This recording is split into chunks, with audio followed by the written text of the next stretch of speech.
Welcome to another tip video for successful home recording from your friends in the IRT department.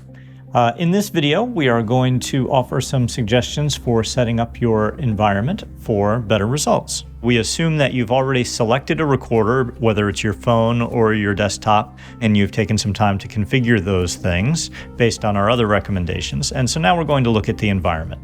So now that we've got our settings intact, we want to look at framing. It's most flattering if you can get your camera at eye level. That's where the adjustable nature of the selfie stick comes in handy. I'm sure at this point we've all gotten all too familiar with the webcam on the laptop looking up at people. And I think that everybody would agree that this is not as attractive a viewpoint of your speaker as something like that. You also want to try to keep your eyes on the top third of the screen. So if you look here, I believe you should be able to see the optional grid lines that we just turned on. It's dividing the screen into thirds. And I'm trying to keep objects of interest on these lines. So I'm keeping my eyes on that top grid line when I'm setting up my shot. This also helps to make sure that I fill up the majority of the frame. Another thing that we're seeing constantly with webcams are these kind of shots, and we don't want to do that because I'm the subject of interest at the moment, so I want to try to make sure that the subject fills up the frame. And since my eyes are a point of interest, I try to keep them on one of the grid lines. A related issue is eye contact. I have a script prepared in Word. It's just a document that's behind my camera right now, to the right of the phone. On the other side, it's very tempting for me to want to speak to myself. Now, obviously, I need to look at myself when I'm setting up the shot, but if it's at all possible, what's most preferred would be if I could look directly into the camera itself. So now I'm connecting with my audience in a way that I'm not when I'm looking at my script or looking at myself on the side. And this is just a skill that it kind of takes some time to develop. Obviously, you have to be comfortable with your material. If you need notes, it's better that you consult your notes and be succinct than to ramble just because you're trying to maintain eye contact. Audio. You want to be in as quiet an environment as possible. I have an optional lavalier microphone that is close to my mouth, and that helps to isolate me from the background noise a little bit better. This is something that you might consider purchasing if you do this a lot. With respect to lighting, I want to make sure that my face is well lit relative to my background. I want to avoid shooting with windows directly at my back.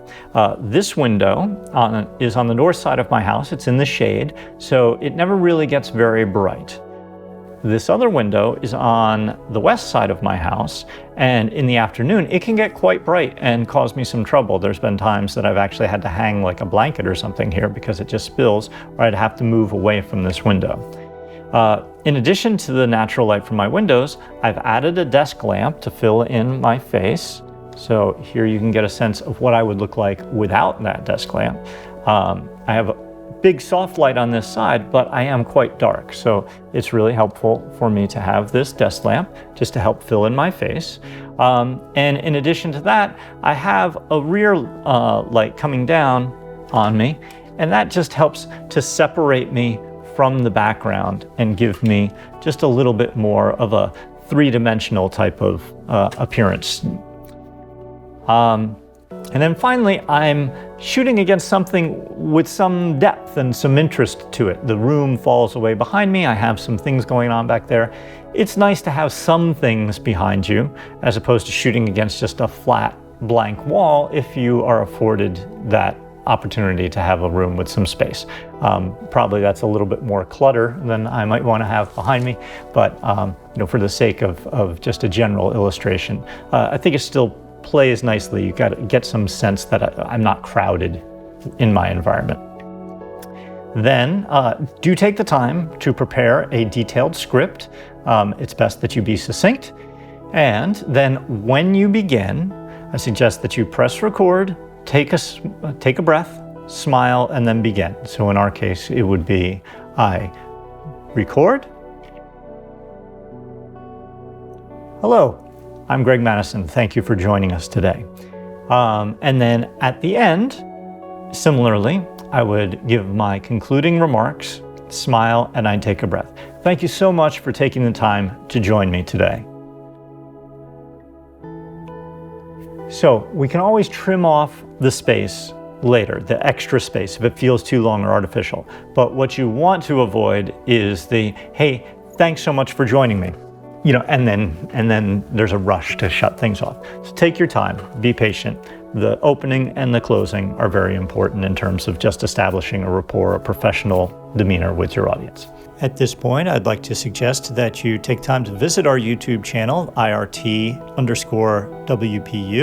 and review our other files, like uploading your files to OneDrive. Please do reach out to IRT if you have any other questions or concerns regarding home production of video. Thank you.